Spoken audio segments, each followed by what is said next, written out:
Like Sunday evening when you've got to cut the grass before the family gets back. So you mow at full throttle with razor-sharp precision thanks to the Excel Deep Mower Deck. Then when your family's right around the corner, you're already done. This is more than just grass. It's pride. Nothing runs like a deer. Search John Deere's E500 for more. Keeping your vehicle going keeps you going. And these days, you can't be too prepared. At Advance Auto Parts, we're here whenever and however you need us. Take our free battery testing, for example, with no appointment necessary. And if it turns out you need a new one, we'll even install it for free with batteries starting at just $79.99. We also offer curbside pickup so you can have any order brought right out to your vehicle. Advance your auto at Advance Auto Parts and participating CarQuest locations. See store for details. For your Gulf Coast Sports Minute, I'm JP. UWF head football coach Pete Shinnick announced earlier this month that Caleb Nobles has received additional duties, being named the co-offensive coordinator. Nobles has been the quarterback's coach for the past 3 seasons, and he was UWF's first starting quarterback during the inaugural season in 2016. Having played in our system for 1 year and now coached for the last 3 years, Caleb understands our offenses as well as anyone, said Coach Shinnick. Nobles has mentored UWF signal callers each of the last 3 years, including National Freshman of the Year Austin Reed in 2019. In our recruiting spotlight this week, Simeon Price from West Florida Tech. Perhaps the most versatile recruit around, Price has a 3-star rating and is classified as a top 100 player in the nation and number 60 overall in Florida. Price has 17 offers, which include Oklahoma, Virginia, and Mississippi State, to name a few. Covering Price through high school football, let me just tell you, this kid can do it all. Playing wideout, running back, and you may even catch him throwing a pass, and make no mistake, he's not just a one-trick pony, he's also a track and field monster as well. That's your Gulf Coast Sports Minute. I'm JP. The teams, the games, the fans, the local talk. This is ESPN Pensacola 1330 AM, 99.1 FM. This week in sports history, I'm JP. In 1930, Babe Ruth homers in both games of a doubleheader, giving him 9 for the week. In 1935, track and field athlete Jesse Owens equals or breaks 4 world records in 45 minutes at a Big Ten meet at Ferry Field in Ann Arbor, Michigan. Fondly remembered as the greatest 45 minutes ever in sport. 1981, Bobby Unser wins, loses, and wins a controversial Indy 500. The Indy 500 ended in controversy when Mario Andretti, who finished second to Bobby Unser, is declared the winner because Unser broke a rule during a slowdown period near the end of the race. The decision is later reversed, giving Unser credit for the victory, but he is fined $40,000. In 1982, Fergie Jenkins becomes the 7th pitcher to strike out 3,000 batters. And in 1984, Red Sox trade pitcher Dennis Eckersley to the Cubs for Bill Buckner. For Buckner, it was the play that defined the career of Boston Red Sox first baseman in Game 6 of the 1986 World Series, where Buckner let a ground ball go through his legs, which was the play that eventually lost his team the World Series. That's this week in sports history. I'm JP. Pensacola's own NFL Hall of Famer Emmitt Smith has some tips for us during this time. This fight is up to all of us to try to help bend that curve. It's going to take teamwork. It's going to take us to stay committed, stay focused, and stay dedicated to the mission at hand. And that is to keep everyone safe. So be encouraging. Find some support. Find someone to talk to every day to encourage them to keep on continuing in this fight. And we will beat this pandemic. JP here. At ESPN Pensacola, we are hometown proud. Like the greatest pound-for-pound boxer of all time, Roy Jones Jr. 3-time light heavyweight world champion and former heavyweight champion of the world, future Hall of Fame legend, Roy Jones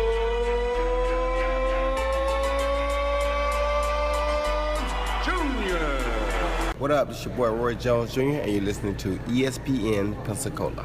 What's up, Chad here from the Sports Drive. Well, no sports to talk about. March Madness canceled, every major sport, so maybe you get to spend some more time around your family. Oh, what? Not supposed to touch anybody? Well, just go home and watch Price is Right. But if you are older, you have a better chance of getting it. Right, Mike Gundy? Oh, 40? You should be all right. And he won't be broadcasting sports, but one guy that feels the same way we all do with no sports, probably Joe Buck. Oh, gosh. Oh, man. Oh, my goodness. Sports Drive 5 to 7 with no sports. This is ESPN Pensacola 1330 AM and 99.1 FM, the only local station that talks sports 24 hours a day, 7 days a week. From Gullick and Wingo to the Sports Drive with Chad Brillante. Plus talk football with Coach K at noon, sports call every Saturday. If you'd like to partner with us as an advertiser or a promotional partner, just give us a call at 262-6000. You're listening to ESPN Pensacola, 1330 AM, 99.1 FM. All sports, all the time. WEBY, Milton, Pensacola. The following has been produced by Talk Football LLC. Former Florida Gators quarterback, NFL quarterback, and NFL head coach. Coach K. Stevenson has a resume second to none, and now he's sharing his insider information with you. Talk Football with Coach K starts right now on ESPN Pensacola.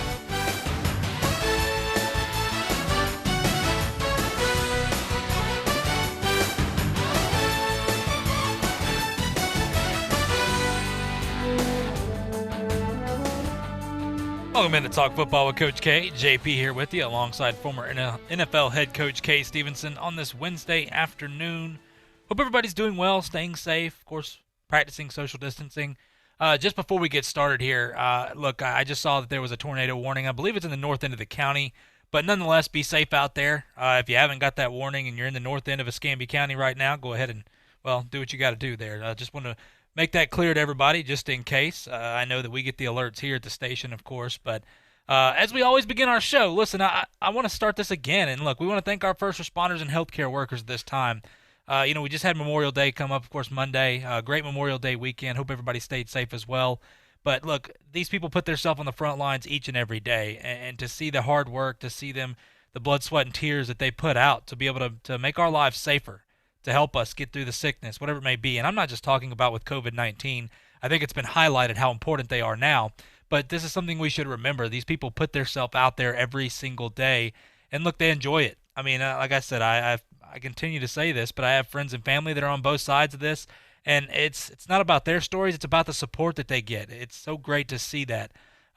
These people, they're not the highest paid people in the world. Make that very clear. But, putting themselves out there to make things and make our lives easier, to help us get better in our times of need. Because, listen, anytime you need them, it's obviously you're not up there to see them for a joyride. So we just want to thank them so much. And we hope, listen, if you're listening right now, whether you're a first responder, healthcare worker, whatever, if you're an essential worker out there, look, we thank you for joining us, and we hope that we can be a little bit of a distraction for you going forward. But, again, thank you for those essential workers as well. Look, grocery store employees, truck drivers, whoever, if you're a restaurant that's been open during this time through the COVID, look, it's great to see things starting to open back up, but we appreciate you guys making our lives as normal as possible right now. Look, it's crazy. When all this stuff happened, we didn't know what was going to happen, but we saw some people step up. In our community, a lot of people stepped up, and we're so grateful for those people. But, Coach, before we get started here, how are you doing today, my friend? Doing well, JP, and certainly second your feelings about all those different people that you talked about. There's not enough time to thank them all, but we certainly send out everything we can. Absolutely. It goes without saying, and we also want to thank our sponsors, of course, sticking with us through this and what they mean to our community and our community as well. Like I said, look, people stepping up and doing their part when they didn't have to. It's great to see that in our great community of Pensacola and surrounding areas here. 850-623-1330 is the number. Let us know what's on your mind as well. As the listeners here, we appreciate you guys joining us this Wednesday afternoon. Got a little weather outside, but nonetheless, we're going to talk some football with you.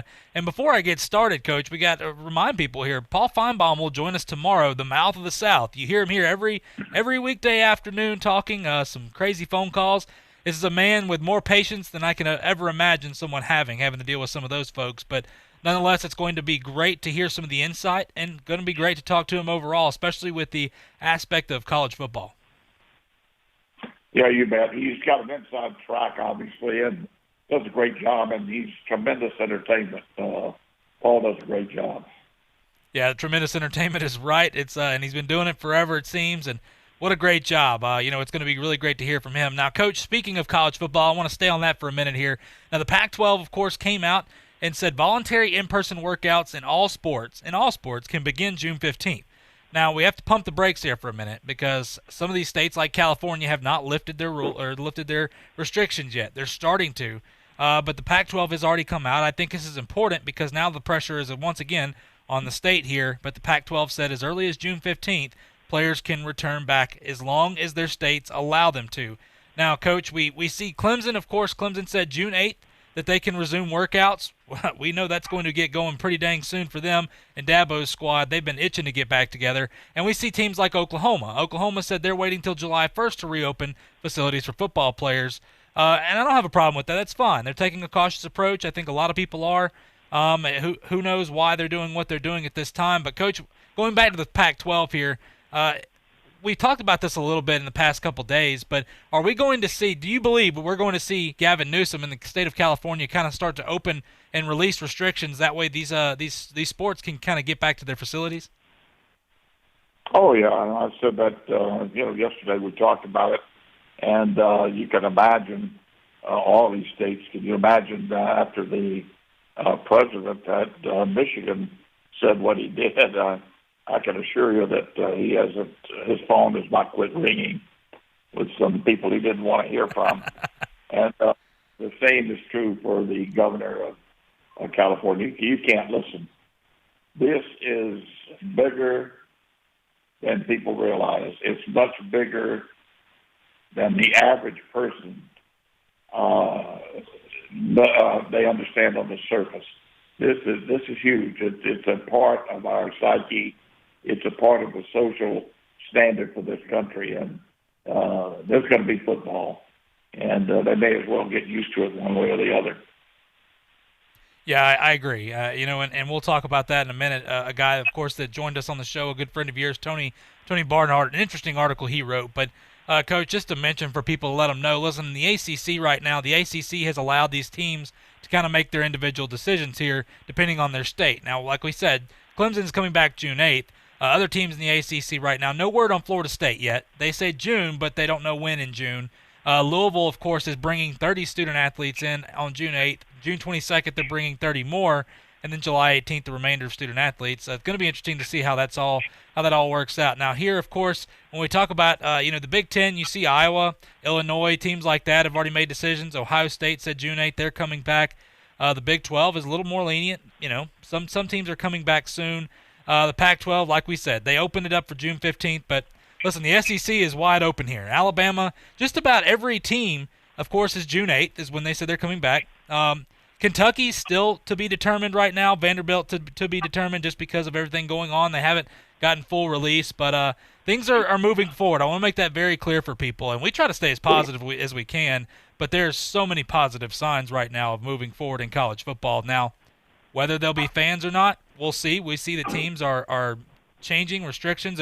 They're moving along day by day because this is something that's changing day by day. But, Coach, I want to talk about this article with Tony Barnhart real quick just because – it's something that you have mentioned from the beginning, and it's that seems to be the case on a lot of things. You're full of wisdom, Coach. I have to agree because a lot of the things that you do mention, they always come to be correct. But Tony Barnhart talked about something of the psyche. You talked about the psyche of college football. You talked about the psyche of sports and NFL football for the American people here. Now, in Tony Barnhart's article, he just talks about this season, and this season's going to be something like we've never seen before. But he said, I'll be danged if the virus would wipe out an entire season. Now, he is not talking for the people that want to stir up controversy. He's not talking about we ignore the deaths and things that have happened. But he's just talking about the overall side of college football and NFL football. He said, look, there were college football games in 1918 when the Spanish flu killed 675 people, 1,000 people in the United States and 50 million worldwide. College football was played during World War II when some of its best players were in the service. College football was played just 10 days after the attacks of 9/11 in 2001. LSU had to bounce back from two hurricanes, talking about Katrina and Rita, to play its first home game in 2005 on a Monday night in Baton Rouge, despite the hardship crowd of 91,000, the eighth largest in school history, turned out. No matter what, in difficult times, we're going to get through them, obviously. But college football has always been a part of it, as a part of the healing and coping process. Coach, this is exactly what you've said from the beginning, but I understand you have an interesting little story about World War II. Speaking of World War II and all of the different sports figures that served their time during World War II, from Tom Landry, who was a fighter pilot, to a pilot, to Ted Williams, who was a fighter pilot, to you name it. There's so many more. But one in particular, a guy, the same coaching staff with, a guy named Willie Zaplak. Most people don't know Willie, but he holds an interesting little bit of history. He was the only guy to play in the college all-star game twice. Now, I've got to back up just a minute. The college all-star game used to be, it exists no more, but it used to be the first game played each year was a group of college all-stars chosen, usually the All-Americans, chosen to play against the pro team that had just won the NFL title. Now, it was never a great game because the college kids there, I think they won one ball game, tied one, in all the many years they played the game. And they played it for many, many years.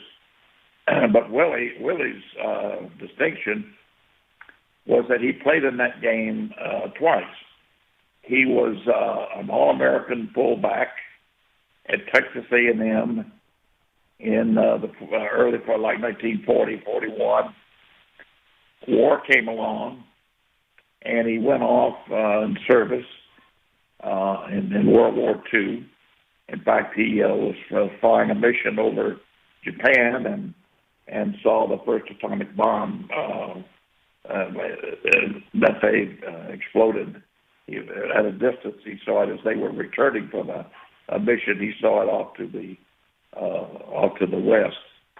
But he returned after World War II. By the way, now he was voted to play in the All-Star game that last year. That was his junior year of eligibility. And he was an All-American fullback, as I said, and he was voted to play in the All-Star game, so he did. It's a great honor.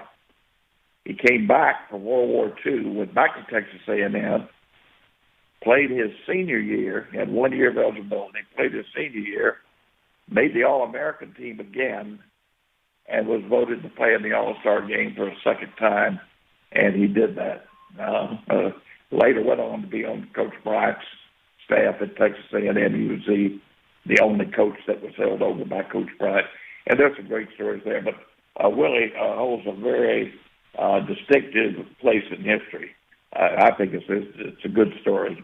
Yeah, absolutely. That's Coach. And, you know, we just had Memorial Day coming up, and I think that stuff, you know, stories like that, it's you get emotional thinking about that because of how different things were and just the respect that you have for these people. And we have to go back and remember how things were and these guys that really put it all on the line. You know, I mentioned something, and I do these sports breaks. I do these interesting, ridiculous facts and things like this, and I believe it was 1943. Look, the Steelers and the Eagles, they had a lot of guys that went to the service, and they had to combine a team, and so they were known as the Steagles for a year. And then, you know, we look at that, and absolutely, you kind of laugh at it because you're like, that's crazy, but it happens, and it's such a respect for those people. And that's, once again, being in a military town. And I said, you know, I have so much respect. I didn't know my grandfather who served in the Navy as much because he passed away when I was 2 years old, but hearing the stories and how much he loved me, but not only that, how he served. And you know what? There are a million stories like that for people. That's why it's so important that we do not forget our history and what's happened in the past. And look, you hear, Coach, that story that you just said right there is awesome. I mean, if you don't like that story, then get out of here. You know, that's so cool to see and hear people have stories like that, and to see that these things really happened, where if you looked at it today, it's not very likely that something like that would, of course, happen. But, you know, that is great, Coach, especially when we talk about Memorial Day this past Monday for a lot of people and being a military town. Always good to hear stuff like that. But, Coach. Well, you know, the other thing that is applicable to what we're talking about now, I mean, for people to even mention the fact that there won't be football this fall and blah, blah, blah there, you got to be kidding me. During World War II, when World War II started, Major League Baseball, which was the game, America's game at that time, well, for sure, football was not as popular. It was popular, but not as popular as Major League Baseball. But they talked about not playing Major League Baseball because the war had started, and so many of the players had gone off to service. And Franklin Roosevelt, who was the president, stepped in and made sure that they did play Major League Baseball because he said we could not afford the mental disruption on our country by not playing baseball. So that's a good example of what we're talking about now. Yeah, absolutely. And he talks about in that same speech of just the hardworking people of America need this, and that's what you talked about. And that's the way it's no different now. For people think things have changed. That's why I said before, a lot of people maybe didn't realize this. I didn't realize that such an impact. I knew sports was great. I knew tons, of course, millions upon millions of people love it. But until it was taken away, now everybody realizes how important it is. And we hate that all this stuff happened. We hate the lives that have been lost. But I tell you what, you don't realize sometimes what you have until it's been taken away from you. Now we realize how important sports are, and it's going to be a special year. Things are going to be weird. People need to understand that. Whether football starts out with fans in the stands or not, this is going to be a year that you will never forget. It's going to be different. Listen, we had Tony Barnhart on the show, and everybody that's come on the show has said this year is going to be different. Just go ahead and wrap your mind around that. And you know what, though? At the same time, nobody cares now, Coach. People just want sports. You talk about initially – people were like, well, you have to have fans in the stands. Now people are like, just give me however I can get it. I just got to have it. But, Coach, I want to, before we go to break here, talking about the NFL. Now, this is something we mentioned, and look, it gets voted on tomorrow, but some rule changes in the NFL. The big one here, of course, was the old XFL rule that they tried out this year, and a lot of people kind of liked somewhat. But the 4th and 15 alternative to the onside kick. Now, talked about the onside kick, and, well, I'm not going to go into that, but nonetheless, they changed the homage or the language on it again, saying that it will be an untimed down, where before they're going to have a play clock going, it was going to run time off the clock, things like that. Now it's just going to be an untimed down. Now remember, it's a 4th and 15 on your own 25, so interesting enough. But Coach, I will ask you, I know that you said this will be a nightmare as a coach, and not every team is built to do a 4th and 15 when it comes down to it. And the league also changed the rule a couple days ago where they said, look, initially it was going to be if you were behind that you could do this. Now they said no matter what, you can do it at any time, which becomes an even bigger nightmare for some teams. Coach, I will ask you this. I know your feelings on it, but do you believe tomorrow that this rule is going to pass? You asked me what I thought about it before. Now you ask, I think it'll pass. I wouldn't be surprised if it passed. We know this. We know that it would mean more in the way of excitement for the fans. So we have to consider that in any ruling on this. But I still really have mixed feelings about it. Now, as far as being on the spot, I can't see anybody opting to do that if they're ahead in the ball game. They score, they're ahead, and they decide to put the ball on their own 25 and go 4th and 15. But to me, the problem comes on the other side. If you're ahead in the ball game and somebody scores, and then they've got a chance to onside kick, but instead of onside kick, they obviously attempted 4th and 15 untimed down from the 25.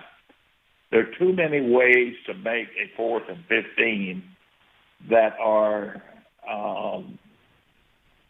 out of the norm type plays. There's certain plays you would obviously have in your playbook for that eventuality, and you would practice and you'd have maybe 2 or 3 things that you could go to. But one might just be a basketball jump play, okay? I don't like that to win a ball game, have a basketball jump play and be able to win a ball game on it. I don't like the fact that a quarterback could scramble around and you lose contain on him and he could run for the 15 yards and you lose a ball game because of an impromptu ad-lib play.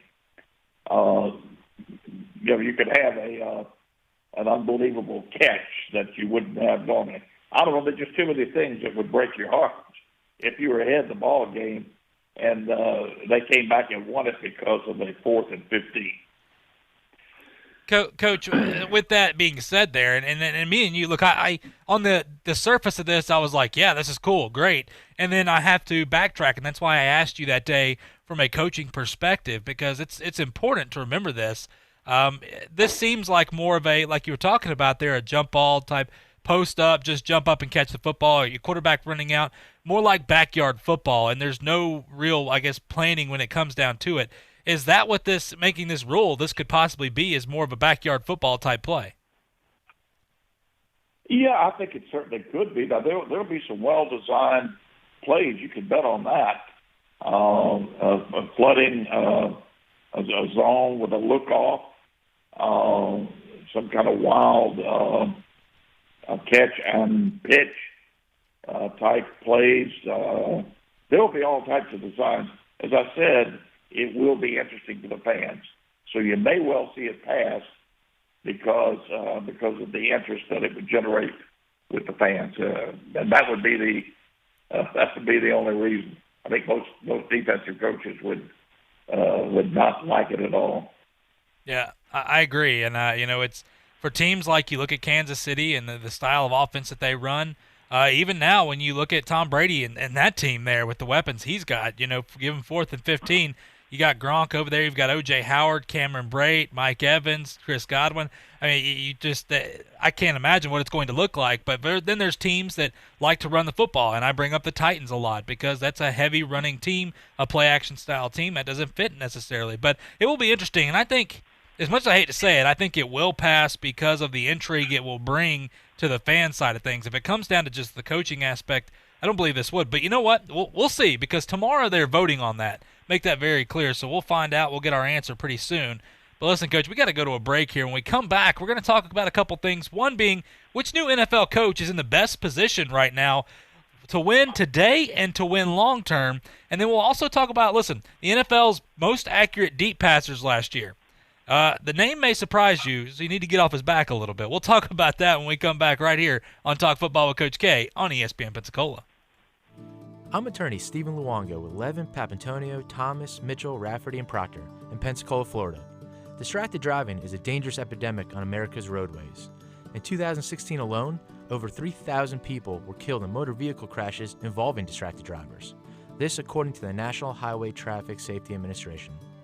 For more information, please visit us today online at levinlaw.com. Please be safe on the roadways. Stop the text, stop the wrecks. When you're looking for a great deal on a reliable new or certified pre-owned vehicle, you can't beat Bob Tyler Toyota in Car City, Pensacola. Bob Tyler Toyota has the best selection in town at incredible low prices. You can check out their amazing inventory from Camrys to Tundra trucks to 4Runners. It's all at Bob Tyler Toyota, and you can find it online at bobtylertoyota.com. Also score a touchdown this football season with the car of your dreams. Again, it's only at Bob Tyler Toyota in Car City, Pensacola. Hello, sports fans. Miles Bentley here, General Manager at Hill Kelly Dodge Chrysler Jeep Ram in Pensacola. Growing up, I always loved sports. Nothing but net, out of the park, through the uprights. Sink the puck Bentley, that was me. But my love of the game couldn't beat my love for Pensacola and helping folks get on the road of dreams in a new Dodge Chrysler Jeep Ram. Sure, I never went to the big leagues in sport, but we're all pro here at Hill Kelly Dodge Chrysler Jeep Ram. Proud to be in Pensacola.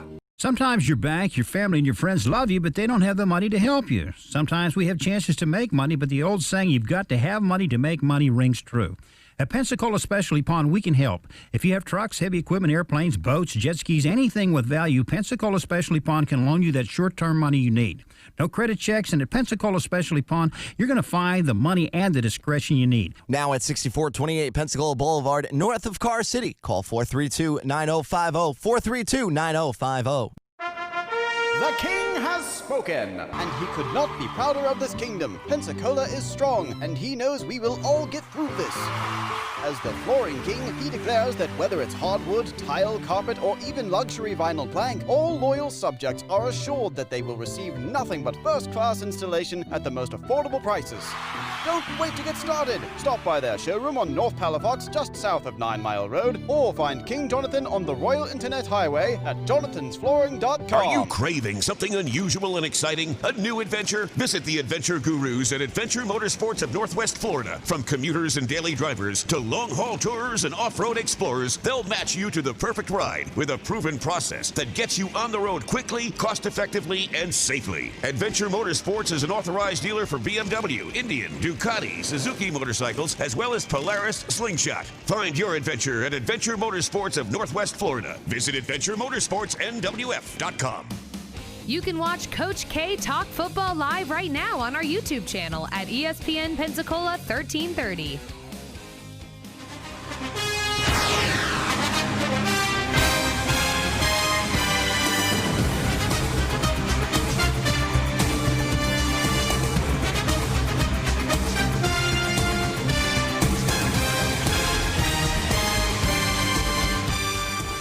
Welcome back to Talk Football with Coach K. JP here with you alongside former NFL head coach Kay Stevenson.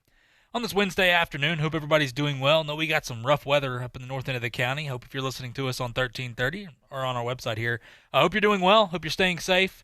Just take some cover right now. But nonetheless, we're talking some football. Hey, Coach, look, in the NFL here, now we've had some new head coaching hires. It's been a little bit of a, well, before COVID-19 even happened, quite an offseason.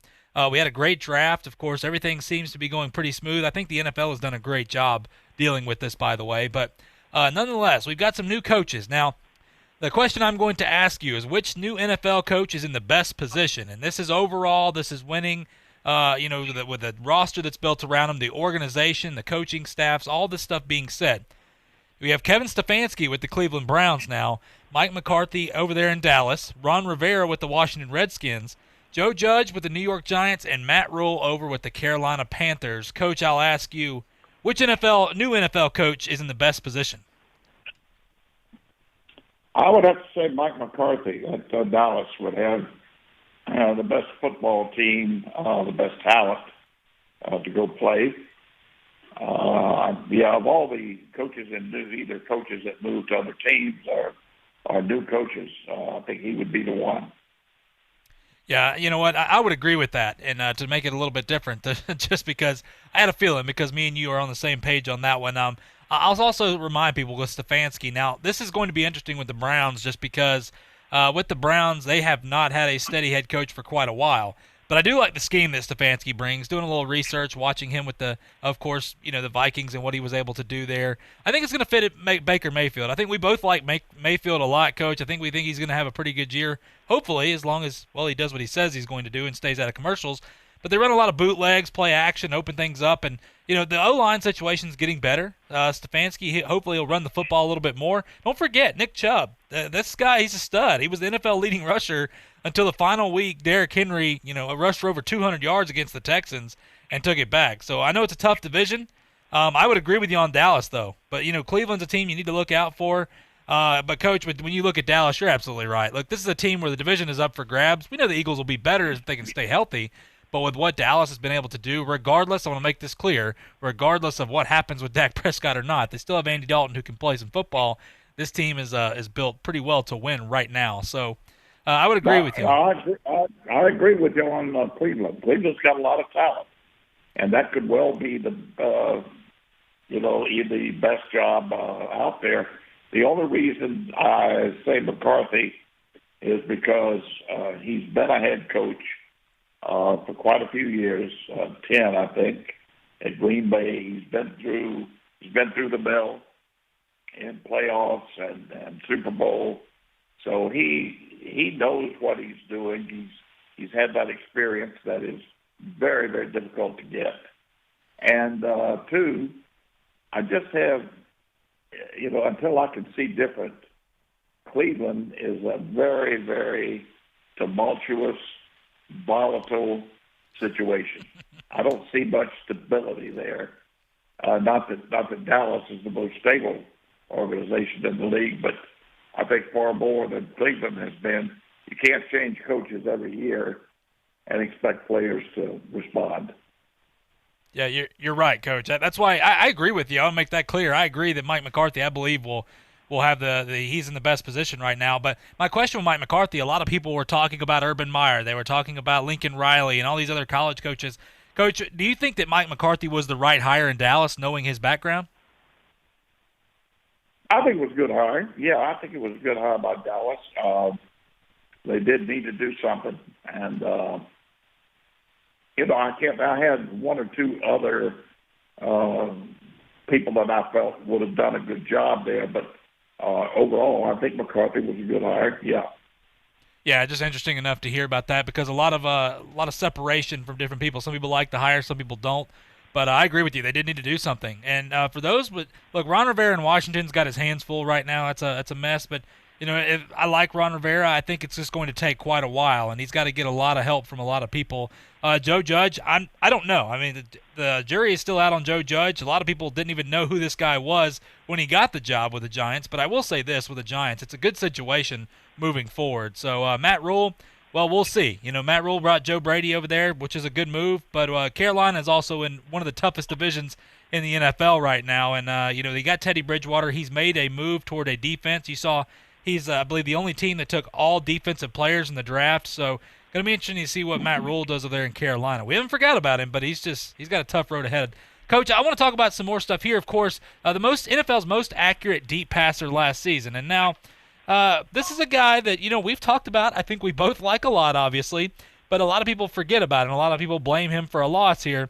But I want to make this very clear. He was the most accurate on highest completion rate on throws beyond 20-plus yards last season, and it wasn't close. It was over 10% higher than Patrick Mahomes at 51%, and it's Jimmy Garoppolo at 61%. Gardner Minshew had 49%, and Drew Brees rounding out the top four right there with 48%. Coach, when you look at Jimmy G, I know we've talked about it ad nauseum here, but Jimmy G is such a good quarterback, and he takes a lot of flack for that Super Bowl loss, but it was not his fault. Yeah, he could have made a couple more passes, but he is human at the same time. But Coach, when you look at this, 61% on throws beyond 20 yards, that's an insane number for a quarterback. That is huge, absolutely huge. I hope that sunk into people, and if you stop and think about it now, really give that some thought, because that is a huge, huge number that very few quarterbacks ever reach. You can be a 70% or 65 to 70% completion quarterback, but I'll promise you 70% of those passes are 5 yards and under, and 10 yards and under. So, that's a huge number, and it's very revealing because Garoppolo is maybe the most underrated quarterback in the league right now, oddly enough. Yeah, I agree with you on that. I like him a lot. And, Coach, my question here is talking about this upcoming season. Garoppolo's a guy, like I said, that's taken a lot of flack. But when you look at Garoppolo, is he in your top 5 of quarterbacks for the 2020 season? 2020 season, I think he would be. I think he would be in the top 5. Yeah. I still think. I don't care what people say. I still think Brady's in the top 5, and Breeze, Rodgers. You got to put. There's some good quarterbacks. Russell Wilson I like, and of course the kid Kansas City, and Garoppolo's got to be. If he's not in the top 5, he's knocking on the door. Yeah, I would agree with that. I think there's a lot of people, that would probably disagree, but I think that's just because of the mediocrity of what the media does to that as well, as he's been beaten down. We talk about some of those quarterbacks. I still think Aaron Rodgers is a great quarterback, even though people want to drop him out of the list. And, I agree. Tom Brady I think he's going to have a monster year. I think Phillip Rivers is going to have a good year, but not a year like Tom Brady. But there's a lot of good quarterbacks, but I would put Jimmy G in there just because, for one, he's younger. He's still, I don't believe he's reached his ceiling yet. And the one thing I will say to people, too, talking about Jimmy G is you saw that team without him, how poor they were, winning 4 games. And then you saw what happened immediately when he got to play. And he got healthy, everything's good, and you saw that team going to the Super Bowl. That's the difference I want to say. And the team is a night and day difference. It's a lot like when you look at Patrick Mahomes, and people want to compare everybody to Patrick Mahomes. Okay, well, Patrick Mahomes, you take him out of that roster too, yes. And that's where I compare a guy like Jimmy G. I'm not saying that one's better than the other one. What I'm saying is they're two different style quarterbacks, where Patrick Mahomes took the league by storm last year, but for Jimmy G, he is everything you want. And he is exactly, when you look at it, coming out of that New England system, a lot like Tom Brady in a lot of ways. And that's where I have confidence in him. And you know what? I said it the other day, I believe it was yesterday, I really believe that the 49ers, that's my Super Bowl favorite for next year. And they're going to be a lot of fun to watch. This team got better in the draft. But, Coach, talking about a couple things here. Now, of course, talking about head coaching hires, college football hires. Now, this is interesting enough because we saw in college football, of course, plenty more teams, more coaches change hands here.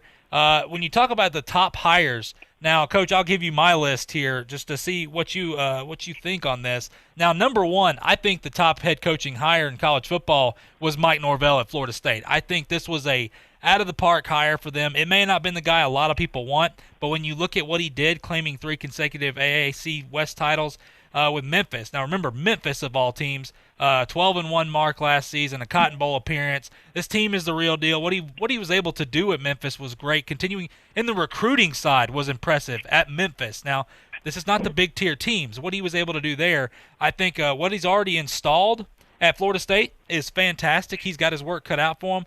But I go back to the recruiting side because of what he was able to do already at Florida State recruiting-wise. I want to make that clear for people. This guy came in with like 10 days before signing day and held on to some recruits, let some recruits go, and was able to bring in some other recruits that this is, Coach, I got to put Mike Norvell number one on my list. Well, he's certainly up there, and I would not argue with that at all. I think he's an outstanding coach. Not only what he's done so far at Florida State, but certainly looking back at his record and what he did at Memphis. That's tough to win at Memphis. I'm just going to tell you, that's not an easy place to win. He did it. And the other thing that you're talking about that is so impressive is Florida State probably wasn't in the top 80 in recruiting until he got there, because so many people had backed out and changed schools and didn't even have some of them that they ended up getting on the horizon to sign. But he ended up, I think they ended up like 18, 19, 20, something like that in recruiting. That's unbelievable. He did a great job there. He's done a good job installing as I understand it, a good job installing a good organized type program there. And I think he's got the respect for those players. It certainly sounds that way, and I know he will. I think he'll do a great job, and I couldn't agree with you more. I think he's a great hire. Yeah, I think Florida State. We talked about some of the other potential hires there, but with a guy, this is a guy that you get that look. I believe he can end his career at Florida State being there for that long, and he wants to. But we'll see what happens. Nonetheless, Coach, number 2 here. Now you can flip-flop 2 and 3, but I will go with the guy that I'm not the biggest fan of, but I think for Ole Miss it was a great hire to kind of spark some more interest here. Of course, on the Grove there in Ole Miss, and that's Lane Kiffin. Now, Lane Kiffin is a name that you either love him or you hate him when you really look at it. But what he was able to do down there in South Florida, it's important just because, look, Florida Atlantic was not a team that anybody thought of on the radar. He goes down there and I believe won 10 games one year, 11 games the next year. He had some guys that went to the NFL, did a great job recruiting down there. I want to make that very clear as well. Lane Kiffin is a guy that has a troubled past, but you look at it, he's always a guy that you question when you bring him in of if something is going to happen negative in the limelight there. But this is a guy that I think has grown up a little bit. I also think that he's got a chip on his shoulder, as he always seems to, but he's got a chip on his shoulder at a team now in the SEC. This is a guy where he can recruit. Mississippi has some great recruits, but Ole Miss was a team that needed a little bit of kick in the butt here, and they got it with Lane Kiffin. This is a guy that brings a lot of energy. Coach, I like the Lane Kiffin hire, and like I said, number 3 on my list is Mike Leach, but I believe you could flip-flop him depending on how you feel. But I like Lane Kiffin at Ole Miss. I'm not the biggest fan, but I think he will have some success there. Okay, well, I think Mike Leach would be number 2 with me because I think he's going to go there and take a program. Now, both programs are down. There's no doubt about it. And it's most difficult to win there at either one. But I think Leach is going to give anybody that they play a heck of a ball game. And they're going to win some ball games. They're going to win some games that people think they shouldn't win. So I almost have to give him the edge at number 2 right now. I do think Lane did a good job down at Florida Atlantic. There's no doubt about that. I don't know whether he is going to be stable enough to really bring that program to the place where they can compete, JP, logically compete with Alabama and LSU, which is where he's going to want to go and what he's going to want to do, or he's going to feel that somebody's doing him wrong. I just don't. I don't have a lot of confidence in his stability right now, but he's done a good job, and he may well go do a good job at Ole Miss. But we'll have to see. Yeah, I think it's important. I know you didn't mean to say it, but legally, that could be something with Lane Kiffin too. We've seen in the past. So who knows? I agree with you. Look, I'm not going to fault that at all. Like I said, it all depends on your preference. I like Mike Leach a lot too. I think for Lane Kiffin, it makes it that much tougher. Mike Leach is over there now because recruiting is going to be extremely tough. Because you're talking about if you want to go play offense, Mike Leach is the guy. That's the dream guy. You're a quarterback. You're a wide receiver. Maybe not a running back. We'll see what happens. But that is the dream place to go play some football. But Coach, before we get a break, I want to give kind of a dark horse guy that people forget. Of course, on the national championship scale, what they were able to do last year. Maybe not playing as well beginning of the season, but the way they locked down as the season went on. And it's the former defensive coordinator for LSU, Dave Aranda, is now at Baylor. And this is a guy, I put him in here as a dark horse because Baylor, once again, is not a team that maybe you think about a whole lot, but this is a team that was one game away from possibly making the playoff last year with Matt Rule. Now, I know a little bit different team here, but I like Dave Aranda just because, listen, this is a guy that was a rising star when he was at Utah State, Wisconsin, and, of course, LSU, what he was able to do there. A guy, he's inheriting a program that won 18 games the past 2 seasons under Matt Rule. At LSU, he never finished a year allowing more than 22 points a contest. Now, I do understand recruiting at LSU is a lot easier than recruiting at Baylor. I'm not saying that, but what I will say in the Big 12, it's interesting enough because they don't play a whole lot of defense, so he could have a little bit of an advantage here, bringing a defensive mindset there. But, Coach, I like Dave Aranda. I think that this could be a team. I know everybody's talking about Oklahoma, but I don't believe you need to sleep on Baylor just because of what Dave Aranda can do over there. Well, to be honest with you, JP, I've got to give a lot of credit to Matt Rule there with that Baylor program. I think he had more to do with it than what is left there to pick up the pieces with. I don't know. We'll have to see. I'm a little cool on that one. Yeah, look, I don't fault that at all. I think we're going to find out because what Matt Rule was able to do with that program, and remember, when he inherited that program, they were in shambles, and just the excitement he was able to bring, getting guys to hang on and say, trust me on this, and just watching them last year. I mean, God, they were so close to making the playoff, and it was a team I understand. I'm not a fool. It didn't matter who played LSU. You saw that when Clemson played them, but LSU was on a tear, but making the playoff would have been a tremendous stride for that team. But it was, you know what, we'll find out. But Dave Aranda is my dark horse guy just to keep an eye on moving forward here. But, Coach, we got to go to a break. When we come back, we're going to talk about some more NFL news, interesting enough, and top 10 returning players in college football maybe you need to keep an eye on. We'll talk about that when we come back right here on Talk Football with Coach K on ESPN Pensacola. I'm attorney Stephen Luongo with Levin, Papantonio, Thomas, Mitchell, Rafferty, and Proctor in Pensacola, Florida. Distracted driving is a dangerous epidemic on America's roadways. In 2016 alone, over 3,000 people were killed in motor vehicle crashes involving distracted drivers. This according to the National Highway Traffic Safety Administration. For more information, please visit us today online at levinlaw.com. Please be safe on the roadways. Stop the text, stop the wrecks. When you're looking for a great deal on a reliable new or certified pre-owned vehicle, you can't beat Bob Tyler Toyota in Car City, Pensacola. Bob Tyler Toyota has the best selection in town at incredible low prices. You can check out their amazing inventory from Camrys to Tundra trucks to 4Runners. It's all at Bob Tyler Toyota, and you can find it online at bobtylertoyota.com. Also score a touchdown this football season with the car of your dreams. Again, it's only at Bob Tyler Toyota in Car City, Pensacola. Hello, sports fans. Miles Bentley here, General Manager at Hill Kelly Dodge Chrysler Jeep Ram in Pensacola. Growing up, I always loved sports. Nothing but net, out of the park, through the uprights. Sink the puck Bentley, that was me.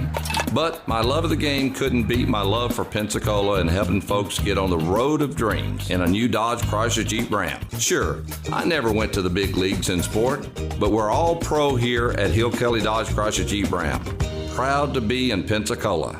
Gulf Breeze Chiropractic and Acupuncture is now open at 3481 Gulf Breeze Parkway. It is providing care for all ages, from newborn to seniors. We offer manual or instrumental adjusting. Dr. Sheila Decker at Gulf Breeze Chiropractic offers acupuncture, therapy, custom orthotics, as well as MVA workers' comp and PI. To schedule your appointment today, call Gulf Breeze Chiropractic and Acupuncture at 850-903-1708 or visit us online at www.gulfbreezechiro.com. Just felt there's a huge need in Pensacola to bring foot and ankle services, specifically orthopedic foot and ankle services, to this area. There's so much growth in Pensacola. I wanted a freestanding orthopedic foot and ankle center to do this, and as far as I can tell, this is the only one really in the country that's freestanding. Most orthopedic surgeons are part of a multi-specialty group. So we offer on-site x-rays, on-site CT scan, and on-site MRI. They can come to one place. Visit NielsenOrthopedics.com to reserve your appointment today. If you're ESPN Pensacola Ridiculous Facts, I'm JP. The NCAA required college football players to study during halftime until 1925. Now that's putting the student back in student athlete. The Houston Rockets did not discover until the 14th game of the 1984-85 NBA season that their home arena rims were set at 9 feet 7 inches. And golf balls were originally made out of dried cow eyeballs. Ugh. Remember that next time you're teeing off on the front nine. That's your ESPN Pensacola Ridiculous Facts. I'm JP. This is Davis Allen from Sports Call with Davis and Justin, and you're listening to Talk Football with Coach K on ESPN Pensacola 1330 AM, 99.1 FM.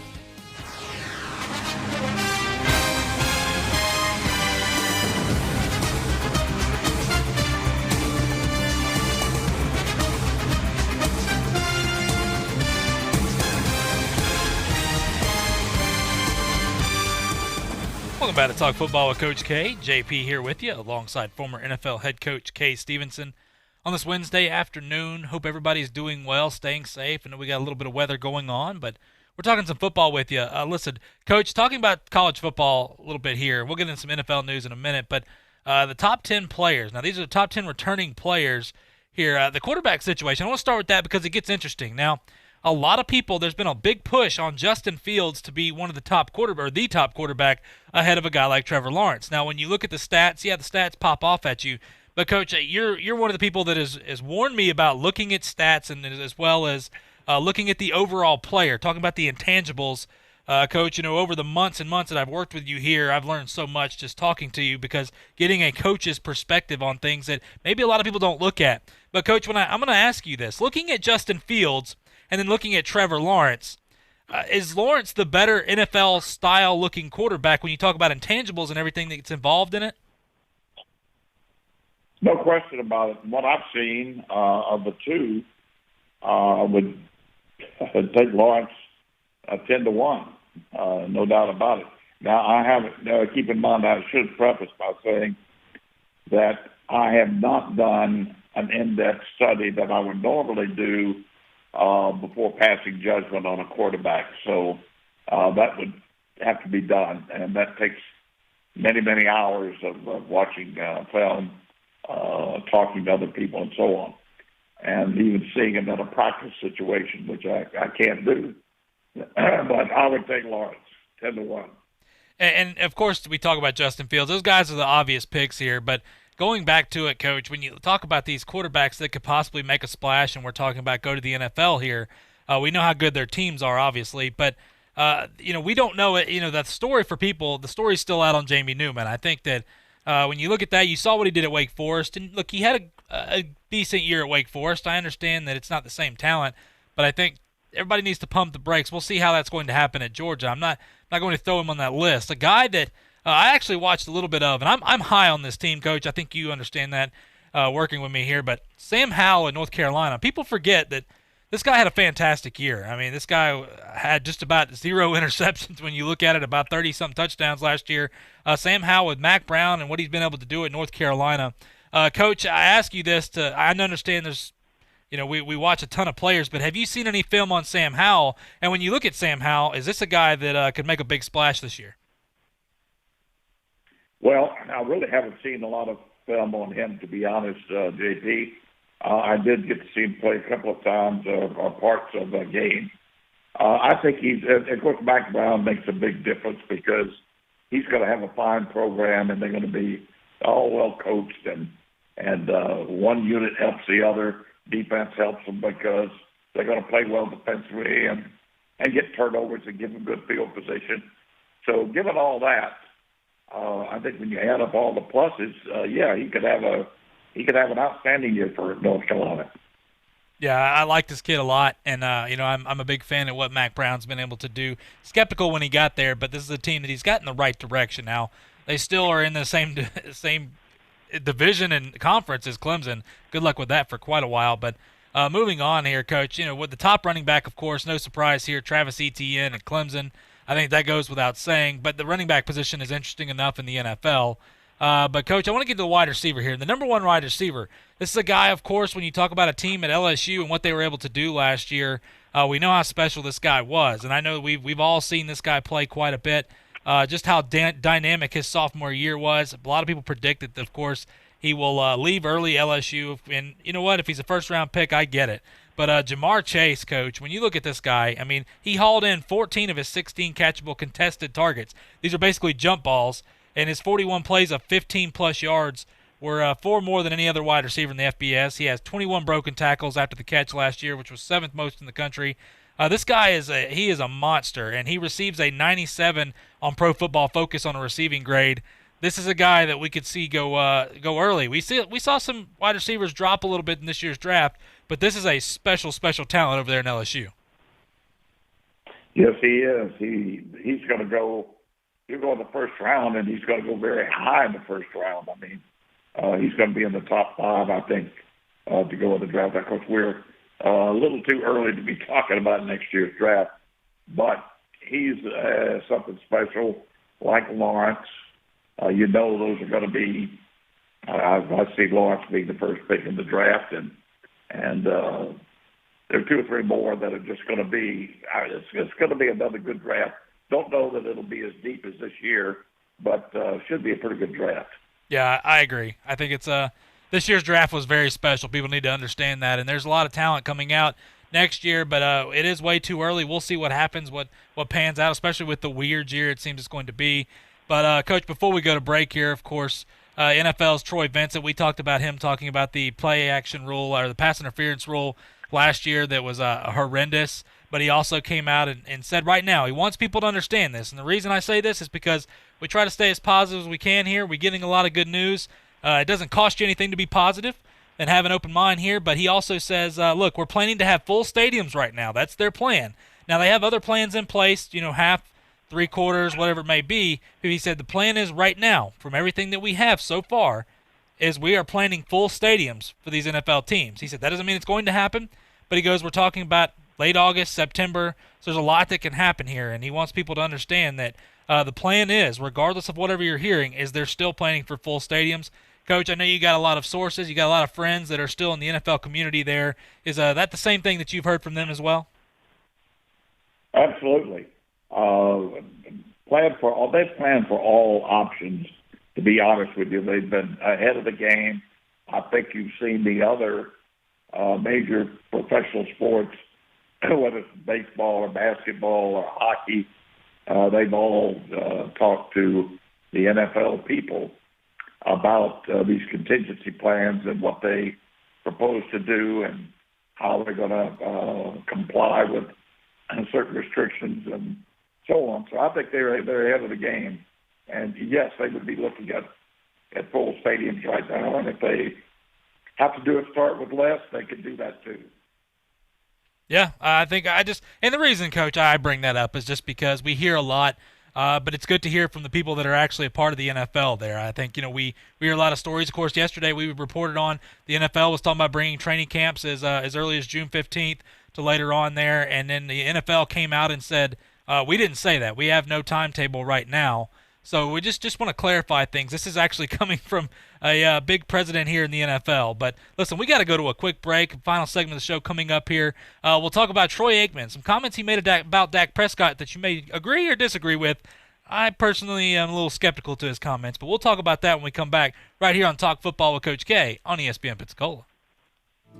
I'm attorney Stephen Luongo with Levin, Papantonio, Thomas, Mitchell, Rafferty, and Proctor in Pensacola, Florida. Distracted driving is a dangerous epidemic on America's roadways. In 2016 alone, over 3,000 people were killed in motor vehicle crashes involving distracted drivers. This according to the National Highway Traffic Safety Administration. For more information, please visit us today online at levinlaw.com. Please be safe on the roadways. Stop the text, stop the wrecks.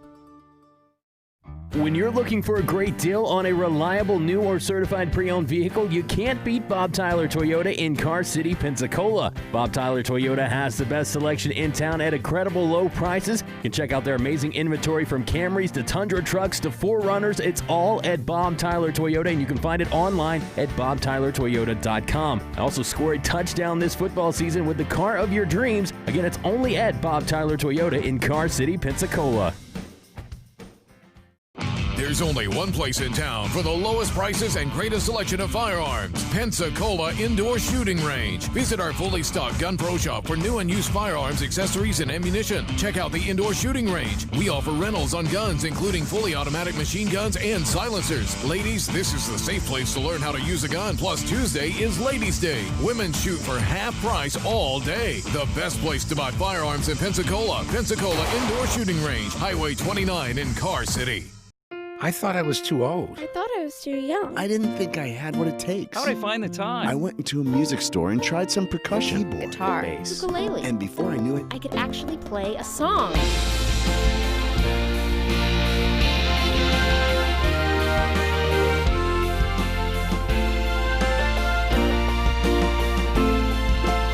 Why make excuses when you can make music? Just play. This message brought to you by the NAM Foundation. Hi, I'm Matt Kenseth. You don't have to be a race car driver to know that life can be full of drama. Some of it you can't control, like mechanical issues, high winds, and rain delays. But there's some drama you can skip. Skip the drama that comes with not having your high school diploma or equivalency. Find free adult education classes near you and finish your diploma. Visit finishyourdiploma.org. That's finishyourdiploma.org. You just need to take that first step and find free classes near you and leave the drama for the racetrack. Brought to you by the Dollar General Literacy Foundation and the Ed Council. If you are a collector, investor, or just an avid sports fan, then listen up. Coins, sports cards, and racing collectibles in Gulf Breeze has one of the largest sports memorabilia collections in the area, with new inventory arriving weekly. If Hot Wheels is your thing, they have that too, with old, new, and special edition models to choose from. At Coins, sports cards, and racing collectibles, you can buy, sell, or trade. Located on Highway 98 in Gulf Breeze, Coins, sports cards, and racing collectibles is the place to go to collect either for fun or to invest for profits. The teams, the games, the fans, the local talk. This is ESPN Pensacola 1330 AM, 99.1 FM.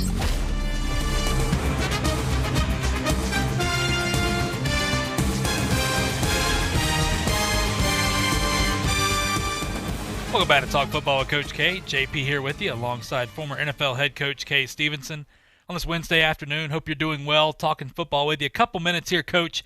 Look, Troy Aikman came out. I know we've talked about Dak Prescott, but I ask you this just to see if anything has changed on what you've heard as well. But Troy Aikman said that, listen, he's going to be playing for the Cowboys. He's going to make his money. He is the Cowboys' future quarterback here. Coach, I know we've talked about this, but are you believing in Troy Aikman? I don't think Troy Aikman had anything else he could have said. I mean, anything short of that would have been treason on the Cowboys. So no, he had to say that, and I don't put much credence in that. No, I'm with you. I don't put much into that either. I understand Troy Aikman and what he is and what he means there. He could stir up a lot of stuff if he said anything else. But, Coach, that sound means it's time for us to go as usual. We didn't get to everything, but Paul Feinbaum joining us tomorrow. It's going to be a special show. But, Coach, it's been a pleasure.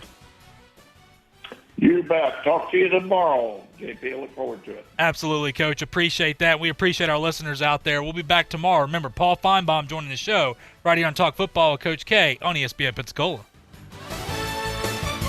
This is ESPN Pensacola, 1330 AM and 99.1 FM, the only local station that talks sports 24 hours a day, 7 days a week. From Gullick and Wingo to the Sports Drive with Chad Brillante. Plus talk football with Coach K at noon, Sports Call every Saturday. If you'd like to partner with us as an advertiser or a promotional partner, just give us a call at 262-6000. You're listening to ESPN Pensacola, 1330 AM, 99.1 FM. All sports, all the time. WEBY, Milton, Pensacola.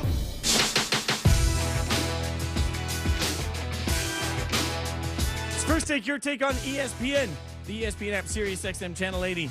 ESPN News, I'm Jason Fitz.